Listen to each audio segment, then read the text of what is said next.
CBS 매거진 2부 듣고 계시고요. 이번에는 현대인의 생활건강 함께합니다.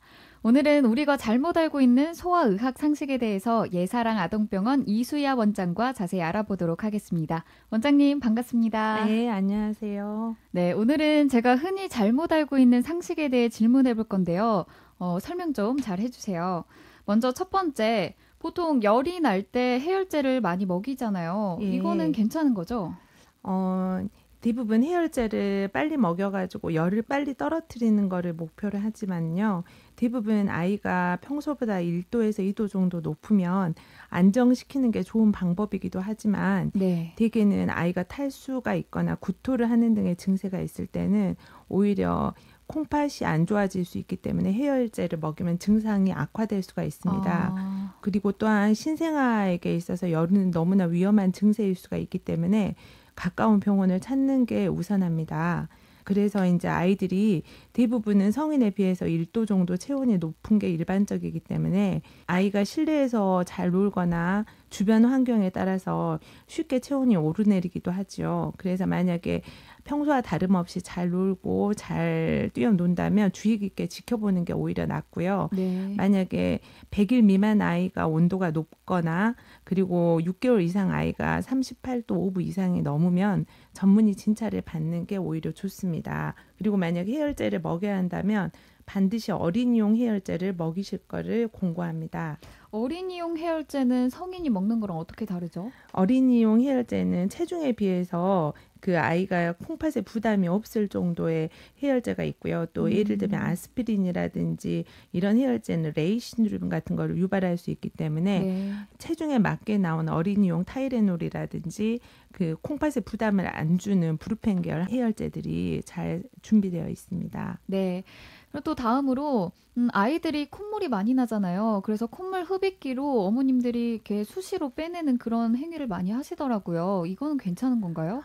소아과에 가장 흔히 오셔가지고 엄마들이 질문하는 내용이기도 합니다. 네. 그리고 콧물 흡입기를 사용해서 답답한 느낌 때문에 뻥 뚫리는 그런 시원한 느낌을 위해서 자꾸만 사용하시는 분들이 많은데 오히려 이것 때문에 아이들이 더 고통받을 수 있다는 것을 생각하셔야 돼요.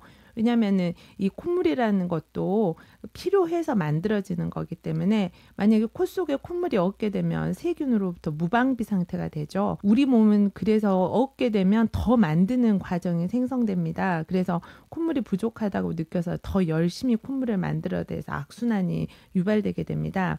그리고 콧물 흡입기가 꼭 깨끗한 건 아니거든요. 네. 그래서 오히려 콧막 염증을 자극하기도 하고 필요 없는 과한 압력이 가해져서 염증을 유발해서 오히려 코가 더 막히는 증세가 생길 수 있어요. 그래서 꼭 필요하시면 하루 3회 이내로 필요할 때만 사용하시는 게 좋아요. 네. 그래서 차라리 너무 콧물이 많이 난다 그러면 콧물 먹게 하는 약 같은 경우는 이제 물론 병원에서도 처방받을 수 있고 약국에서도 구비되어 있는 걸로 알고요. 코 푸는 방법들이 많이 엄마들이 알고 계시겠지만 이 코 푸는 방법이 있다는 거는 코 푸는 것이 그만큼 안 좋기 때문이기도 하겠지요. 그래서 코를 한쪽씩 번갈아 풀게 하는 방법도 있습니다.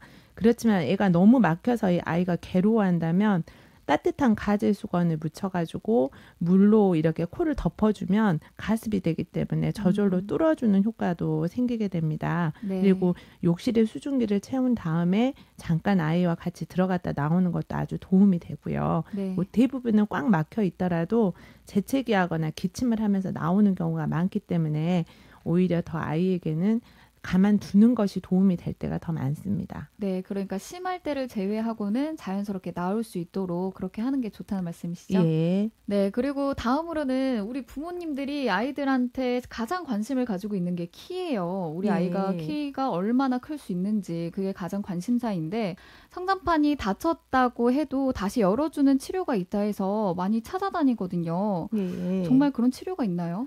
그런 치료가 없기 때문에 여러 가지 치료가 존재하는 게 아닌가 싶습니다. 네. 즉, 그 여러 가지 방편이라든지 그런 것에 현혹되지 않으시기를 바랍니다. 왜냐하면 성장판이라는 거는 연골세포가 세포 분열을 하고 또 이게 뼈로 치환돼서 뼈가 길이로 자라나는 부분을 말하는데요. 성장판이 열려 있다는 것은 세포 분열이 아직도 일어난다는 말이고 성장판이 닫혔다는 것은 이제 세포 분열을 마치고 단단한 뼈로 변해갔다는 것을 말하기 때문에 네. 길이 성장이 더 이상 이루어지지 않는다는 것을 말합니다. 즉 성장판은 우리가 생각하는 것처럼 닫혔다 열렸다 할 수 있는 그런 것이 아니죠. 그래서 가장 중요한 거는 성장판이 닫히기 전에 아이를 위해서 가장 키를 키우게 할 수 있는 유전적인 키를 찾아주는 것이 중요합니다.